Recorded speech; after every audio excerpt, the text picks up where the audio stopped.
अर्जुन, जो महान योद्धा हैं, युद्ध प्रारंभ होने से ठीक पहले श्री कृष्ण से निवेदन करते हैं, हे अच्युत, कृपया मेरे रथ को दोनों सेनाओं के बीच में ले जाकर खड़ा करें।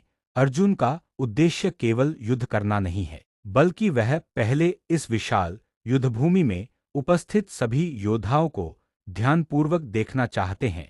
वे यह समझना चाहते हैं कि उनके सामने कौन कौन लोग खड़े हैं, उनकी शक्ति क्या है और इस युद्ध की वास्तविक स्थिति क्या है। इस निवेदन के पीछे अर्जुन की गहरी भावना छिपी है। वे यह जानना चाहते हैं कि उन्हें किन किन लोगों के साथ युद्ध करना पड़ेगा, क्योंकि सामने उनके अपने ही संबंधी, गुरु और मित्र खड़े हैं।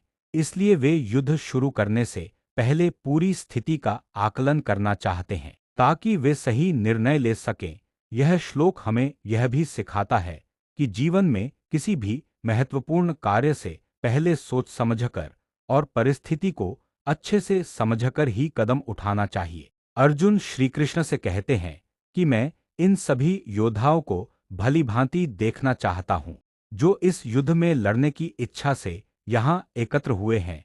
वे यह समझना चाहते हैं कि इस विशाल युद्धभूमि में कौन कौन लोग उपस्थित हैं और किस उद्देश्य से खड़े हैं। अर्जुन के मन में यह जिज्ञासा है कि इस युद्ध की वास्तविक स्थिति क्या है और सामने खड़े योद्धाओं का स्वरूप कैसा है। अर्जुन आगे कहते हैं कि वे यह जानना चाहते हैं कि इस युद्ध में उन्हें किन किन लोगों के साथ लड़ना पड़ेगा। यह केवल एक साधारण प्रश्न नहीं है, बल्कि उनके मन में उठ रही भावनाओं और द्वंद्व का संकेत है, क्योंकि सामने उनके अपने ही संबंधी,